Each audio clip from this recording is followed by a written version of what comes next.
में सवार होकर के एक सिटी से दूसरी सिटी में जा रहे थे। हाईवे पर ड्राइव कर रहे थे। नदी पर जो पुल बना हुआ था, जैसे उसको पार किया तो एक लड़की दिखाई दी जो तरबूज बेच रही थी सड़क किनारे। बच्चे ने जिद की वाटरमेलन चाहिए, तो इन्होंने कार को साइड में रोक दिया। गाड़ी का शीशा नीचा करके जो है मैडम ने पूछा कि क्या भाव दिए, तो उस लड़की ने कहा कि 50 रुपए का एक लेके चले जाओ। तो ये जो मैडम थी मोल भाव करने लगी कि 30 रुपए, उससे ज्यादा नहीं। वो बच्ची कहने लगी कि आप गजब कर रहे हो, आपने तो 30 रुपए बोल दिया। तो मैडम ने कहा चलो 40 रुपए। तो उस बच्चे ने कहा अरे 40 का तो हमें ही पड़ा है, 45 का मैं आपको दे सकती हूँ। ये भाई साहब जो थे, पति जो थे, मुस्कुरा रहे थे कि क्या ये जिद बहस कर रही है इतनी छोटी सी बात पर। और जो मैडम थी वो मोल भाव में लगी हुई थी।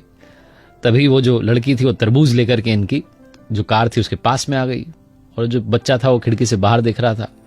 तो मैडम थी, उन्होंने एक और इमोशनल दाव खेला। उन्होंने कहा कि अपने छोटे भाई के लिए दे जाओ 40 रुपए में।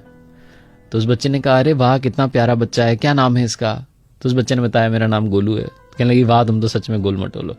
और तब जो है उसने वो तरबूज उसके बच्चे के हाथ में रखना चाहा, तो वो जल्दबाजी में छोटा बच्चा कहां संभाल पाता, वो नीचे गिर गया। 5 किलो करीब का तो तरबूज रहा होगा, उसके 3-4 टुकड़े हो गए।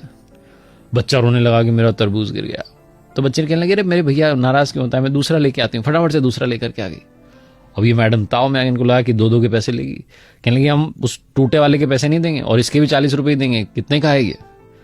उस बच्ची ने कहा, जो लड़की बेच रही थी तरबूज की, मुझे तो आंटी जी कुछ चाहिए ही नहीं, मैं तो अपने छोटे भैया के लिए लेकर आई हूं, मेरी ओर से तोहफा है इसके लिए। तो कहने लगी नहीं नहीं तुम पैसे तो लो। जो पतिदेव थे भी मुस्कुरा कर कहने लगे कि अरे तुम 100 रुपए लो दोनों तरबूज के, टेंशन ना लो। उस बच्चे ने कहा नहीं नहीं नहीं मैं अब पैसे नहीं लूंगी, आपने कहा ना मेरा भैया है, भैया से पैसे थोड़ा ना लेते हैं। तो ये जो मैडम थे उन्होंने कहा कि अरे ये तो मैंने ऐसे ही कह दिया था, तुम पैसे ले लो।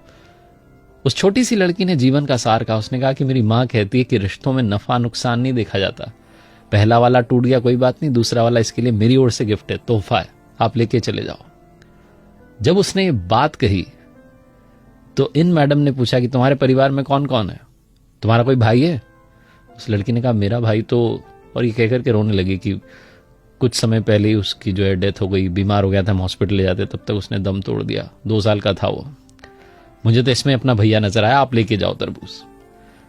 ये जो मैडम थी ये जहां से आ रही थी अपने घर से और दूसरे शहर जहां जा रही थी, वहां पर किसी के रिलेटिव के यहां पर जाना था, गिफ्ट देना था, कंगन लेकर के जा रही थी। बिना देरी के इन्होंने अपने पर्स में से वो कंगन निकाले और उस लड़की के हाथ में रख दी कि बेटा ये मेरी तरफ से तुम्हारे लिए।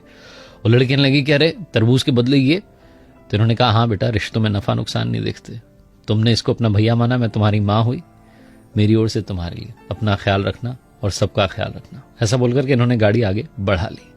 जो पतिदेव थे मुस्कुराते हुए जा रहे थे कि कैसी है मेरी पत्नी, भी थोड़ी देर पहले 10-20 रुपए के लिए मोलभाव कर रही थी और अब इतने महंगे कंगन ऐसे ही देकर